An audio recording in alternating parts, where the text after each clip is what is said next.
মানুষের জীবনের সবচেয়ে শক্তিশালী অস্ত্রগুলোর মধ্যে একটি হল হার না মানার শক্তি। এই শক্তি চোখে দেখা যায় না, ছুঁয়ে দেখা যায় না, কিন্তু এর প্রভাব এত গভীর যে এটি একজন সাধারণ মানুষকে অসাধারণ করে তুলতে পারে। জীবনের প্রতিটি মোড়ে, প্রতিটি চ্যালেঞ্জে, প্রতিটি ব্যর্থতার মুখোমুখি দাঁড়িয়ে এই শক্তিটাই আমাদের বলে, আরও একবার চেষ্টা করো। অনেক সময় আমরা বুঝতেই পারি না আমাদের ভেতরে এই শক্তি কতটা প্রবলভাবে লুকিয়ে আছে, যতক্ষণ না আমরা সত্যিকারের কঠিন পরিস্থিতির সম্মুখীন হই। জীবন কখনোই সরল পথ নয়। এখানে ওঠানামা আছে, সুখ দুঃখ আছে, আশা নিরাশার এক অদ্ভুত মিশেল আছে। আমরা যখন ছোট থাকি তখন সবকিছু খুব সহজ মনে হয়। স্বপ্নগুলো বড় বড় হয়, আর মনে হয় পৃথিবীর কিছুই অসম্ভব নয়।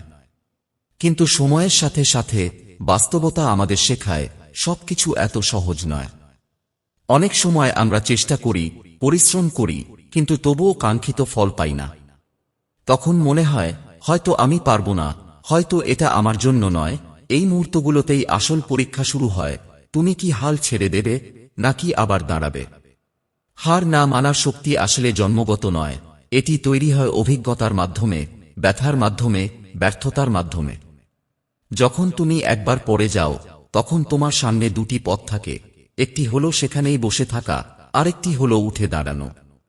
প্রথম পথটি সহজ, কারণ এতে আর কোনো কষ্ট নেই, আর কোনো চেষ্টা নেই। কিন্তু দ্বিতীয় পথটি কঠিন, কারণ এতে আবার চেষ্টা করতে হবে, আবার ব্যর্থতার সম্ভাবনা থাকবে। কিন্তু যারা দ্বিতীয় পথটি বেছে নেয় তারাই একদিন সফলতার স্বাদ পায়। ভাবো, তুমি একটা লক্ষ্য ঠিক করেছ। হয়তো সেটা একটা ভালো চাকরি পাওয়া, একটা ব্যবসা শুরু করা, বা নিজের কোনো স্বপ্ন পূরণ করা। তুমি শুরু করেছ অনেক উৎসাহ নিয়ে। প্রথম কয়েকদিন বা কয়েক মাস সবকিছু ঠিকঠাক চলেছে। কিন্তু হঠাৎ করেই কিছু সমস্যা আসতে শুরু করল। হয়তো তুমি ব্যর্থ হলে, হয়তো কেউ তোমাকে নিরুৎসাহিত করল, হয়তো পরিস্থিতি তোমার বিরুদ্ধে চলে গেল। তখন তোমার মন ভেঙে যায়, আত্মবিশ্বাস কমে যায়, আর মনে হয় এটা ছেড়ে দেওয়াই ভালো। এই মুহূর্তটাই সবচেয়ে গুরুত্বপূর্ণ, কারণ এই মুহূর্তে নেওয়া সিদ্ধান্তই তোমার ভবিষ্যৎ নির্ধারণ করবে। যদি তুমি হাল ছেড়ে দাও তাহলে গল্পটা সেখানেই শেষ হয়ে যাবে। কিন্তু যদি তুমি নিজের চোখের জল মুছে, নিজের ভাঙা মনটাকে জোড়া লাগিয়ে আবার চেষ্টা করো, তাহলে গল্পটা নতুন করে শুরু হবে। আর এই নতুন শুরুর মধ্যেই লুকিয়ে থাকে সাফল্যের বীজ। অনেক সময় আমরা ভাবি যারা সফল তারা হয়তো কখনো ব্যর্থ হয়নি, কিন্তু বাস্তবতা সম্পূর্ণ উল্টো। যারা সত্যিকারের সফল তারা অসংখ্যবার ব্যর্থ হয়েছে। পার্থক্য শুধু একটাই, তারা কখনো হাল ছাড়েনি। প্রতিটি ব্যর্থতা তাদের জন্য ছিল একটি শিক্ষা, একটি অভিজ্ঞতা, যা তাদের আরও শক্তিশালী করেছে। তারা প্রতিবার পরে গিয়ে আবার উঠে দাঁড়িয়েছে, এবং প্রতিবারই আগের চেয়ে আরও দৃঢ় হয়েছে। হার না মানার শক্তি আসলে শুধু জেদ নয়, এটি একটি গভীর বিশ্বাস, নিজের উপর বিশ্বাস।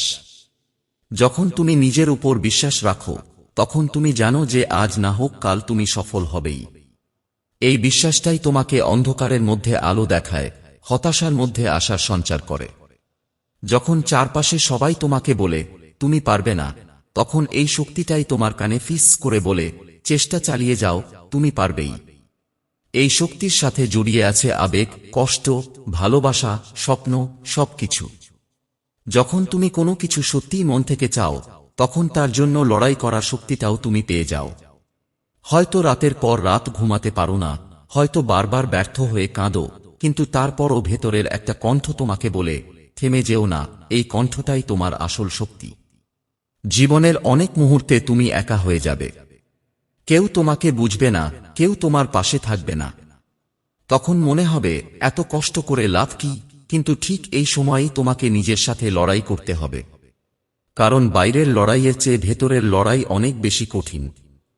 নিজের সন্দেহ, নিজের ভয়, নিজের হতাশার সাথে লড়াই করেই তুমি সত্যিকারের শক্তিশালী হয়ে উঠবে।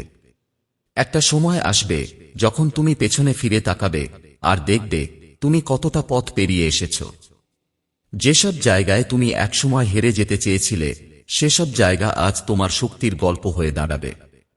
তখন তুমি বুঝতে পারবে, যদি তুমি সেই সময় হাল ছেড়ে দিতে তাহলে আজকের এই অবস্থানে তুমি কখনোই পৌঁছাতে পারতে না।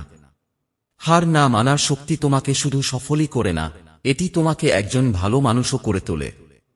এটি তোমাকে ধৈর্য শেখায়, কৃতজ্ঞতা শেখায়, অন্যদের কষ্ট বোঝার ক্ষমতা দেয়। তুমি যখন নিজে কষ্টের মধ্যে দিয়ে যাও, তখন অন্যের কষ্ট বুঝতে শেখো। আর এই অনুভূতি তোমাকে আরও মানবিক করে তোলে। জীবনের প্রতিটি বড় অর্জনের পেছনে থাকে অসংখ্য ছোট ছোট লড়াই। কেউ সেই লড়াইগুলো দেখে না, কেউ সেই কষ্টগুলো অনুভব করে না। কিন্তু যারা সেই লড়াইগুলো চালিয়ে যায়, তারাই একদিন সবার সামনে দাঁড়িয়ে নিজের গল্প বলতে পারে। আর সেই গল্পই হয়ে ওঠে অন্য কারো অনুপ্রেরণা। তুমি হয়তো এখন এমন একটা অবস্থায় আছো যেখানে সবকিছু অন্ধকার মনে হচ্ছে। হয়তো তুমি অনেক চেষ্টা করেছ, কিন্তু এখনো সফল হতে পারোনি। হয়তো তুমি ক্লান্ত, ভেঙে পড়েছ। কিন্তু মনে রাখো, এই সময়টাই তোমাকে গড়ে তুলছে। এই কষ্ট, এই ব্যর্থতা, এই সংগ্রাম, সবকিছু মিলে তোমাকে এমন একজন মানুষ বানাচ্ছে যে ভবিষ্যতে কোনো চ্যালেঞ্জকেই ভয় পাবে না। তাই আজ যদি তুমি ক্লান্ত হও, একটু বিশ্রাম নাও, কিন্তু থেমে যেও না। আজ যদি তুমি কাঁদো, কেঁদে নাও, কিন্তু হাল ছেড়ে দিও না। কারণ তোমার ভেতরে যে শক্তি আছে, তা তুমি নিজেও পুরোপুরি জানো না। তুমি হয়তো এখনো বুঝতে পারোনি তুমি কতটা শক্তিশালী। তুমি যখন আবার উঠে দাঁড়ানোর সিদ্ধান্ত নাও, তখন আসলে তোমার জীবনের এক নতুন অধ্যায় শুরু হয়। এই অধ্যায়টা আগের মতো সহজ হবে না, বরং আরও কঠিন হবে। কারণ এখন তুমি জানো ব্যর্থতা কেমন লাগে, কষ্ট কেমন লাগে, একাকিত্ব কেমন লাগে। কিন্তু ঠিক এই কারণেই তুমি আগের চেয়ে অনেক বেশি শক্তিশালী। কারণ তুমি এখন আর অজানা কোনো পথে হাঁটছ না। তুমি জানো কোথায় কোথায় তুমি হোঁচ খেতে পারো, আর সেই জায়গাগুলো এড়িয়ে যাওয়ার বা সামলে নেওয়ার ক্ষমতাও তোমার তৈরি হয়েছে। এই সময়ে সবচেয়ে বড় চ্যালেঞ্জটা হয় নিজের মনকে নিয়ন্ত্রণ করা। কারণ বাইরের মানুষ যতটা না তোমাকে থামাতে পারে, তার চেয়ে অনেক বেশি তোমার নিজের ভেতরের সন্দেহ তোমাকে থামিয়ে দেয়। তুমি যখন আবার শুরু করতে চাও, তখন তোমার মাথার ভেতর একটা কণ্ঠ বলে, আগেও তো চেষ্টা করেছিলে, কি পেয়েছিলে? এই কণ্ঠটা খুবই শক্তিশালী, কারণ এটা তোমার নিজের অভিজ্ঞতা থেকে তৈরি। কিন্তু এর বিপরীতে আরেকটা কণ্ঠ আছে, যেটা একটু নরম, একটু শান্ত, কিন্তু অনেক গভীর। সেটা বলে, এইবার হয়তো পারবে, যদি থেমে না যাও।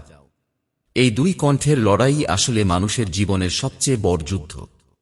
বাইরে যত যুদ্ধই হোক, ভেতরের এই যুদ্ধটাই নির্ধারণ করে তুমি জিতবে না হারবে। যারা হার মানে, তারা আসলে বাইরের কোনো কারণে হারে না, তারা হারে নিজের ভেতরের সেই নেতিবাচক কণ্ঠের কাছে। আর যারা জেতে, তারা সেই কণ্ঠটাকে চুপ করিয়ে দিয়ে সামনে এগিয়ে যায়। এই এগিয়ে যাওয়ার পথে তোমাকে অনেক কিছু ত্যাগ করতে হবে। হয়তো তোমার আরাম, তোমার ঘুম, তোমার স্বাভাবিক জীবন, সবকিছুই কিছুটা বদলে যাবে। অনেক সময় তুমি দেখবে, তোমার চারপাশের মানুষ তোমাকে বুঝতে পারছে না। তারা হয়তো বলবে, এত কষ্ট করার কি দরকার, বা এটা ছেড়ে দিয়ে সহজ কিছু করো। তাদের কথায় যুক্তি থাকতে পারে, তাদের চিন্তায় বাস্তবতা থাকতে পারে, কিন্তু তোমার স্বপ্নটা তো তাদের নয়, তোমার। তাই সেই স্বপ্নের জন্য লড়াই করার দায়িত্ব তোমারই। এখানেই আসে সত্যিকারের একাকিত্বের অনুভূতি। যখন তুমি বুঝতে পারো, এই পথটা তোমাকে একাই হাঁটতে হবে। কেউ তোমার পাশে থাকবে না, কেউ তোমার হয়ে লড়াই করবে না। এই একাকিত্ব অনেক সময় খুব কষ্ট দেয়, বুকটা ভারী হয়ে যায়, মনে হয় সবকিছু ছেড়ে দিই। কিন্তু ঠিক এই একাকিত্বই তোমাকে নিজের সাথে পরিচয় করিয়ে দেয়। তুমি জানতে পারো, তুমি আসলে কে, তুমি কতটা সহ্য করতে পারো, তুমি কতটা শক্ত। একটা সময় তুমি বুঝতে শুরু করো, অন্যের স্বীকৃতি বা প্রশংসা পাওয়াটা আসল লক্ষ্য নয়। আসল লক্ষ্য হল নিজের কাছে সৎ থাকা, নিজের স্বপ্নের প্রতি সৎ থাকা। যখন তুমি রাতে ঘুমাতে যাও, তখন নিজের মনে বলতে পারা, আজ আমি চেষ্টা করেছি, আমি হাল ছাড়িনি। এই অনুভূতিটাই সবচেয়ে বড় শান্তি দেয়। এই শান্তি কোনো বাইরের সফলতা দিয়েও পাওয়া যায় না। এই যাত্রায় অনেক ছোট ছোট জয় আসবে, যেগুলো হয়তো বাইরে থেকে খুব বড় মনে হবে না, কিন্তু তোমার কাছে সেগুলো অমূল্য। যেমন আজ তুমি গতকালের চেয়ে একটু বেশি চেষ্টা করেছ, আজ তুমি হাল ছাড়তে চেয়েও ছাড়োনি, আজ তুমি নিজের ভয়কে একটু হলেও জয় করতে পেরেছ। এই প্রতিটা ছোট জয় তোমার ভেতরের শক্তিটাকে আরও দৃঢ় করে তোলে। কিন্তু এর পাশাপাশি ব্যর্থতাও আসবে, বারবার আসবে। কখনো কখনো এত বড় ব্যর্থতা আসবে যে তুমি আবার ভেঙে পড়বে।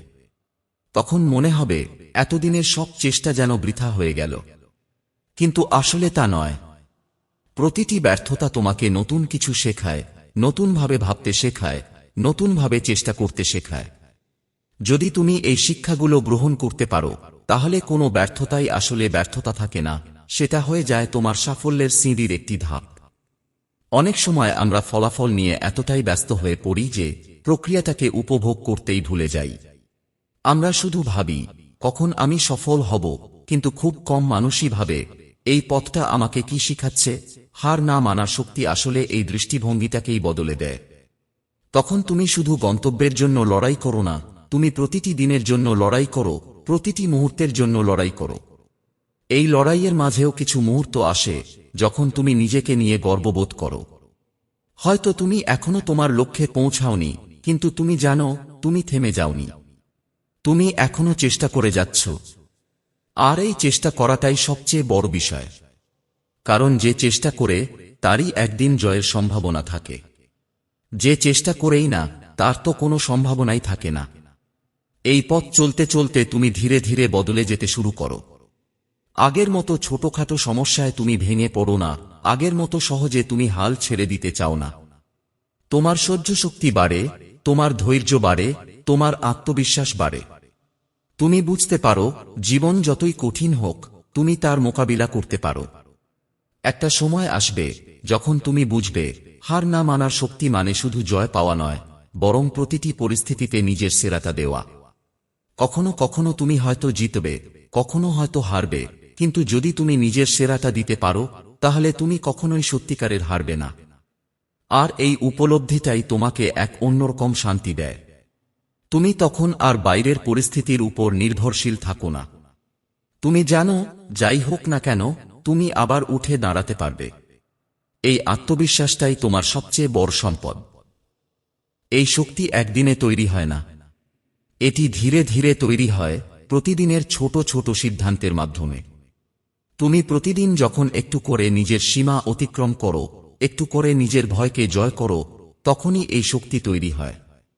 আর একদিন তুমি বুঝতে পারো তুমি আর আগের সেই মানুষটা নেই, তুমি অনেক বেশি শক্তিশালী, অনেক বেশি দৃঢ়। তখন জীবনের যে কোনো চ্যালেঞ্জ তোমার সামনে এলেও তুমি আর ভয় পাও না। তুমি জানো তুমি লড়াই করতে পারো, তুমি জানো তুমি হার মানবে না। আর এই বিশ্বাসটাই তোমাকে এমন এক জায়গায় নিয়ে যায় যেখানে খুব কম মানুষ পৌঁছাতে পারে। চলবে। তুমি বললে পরের অংশ শুরু করব।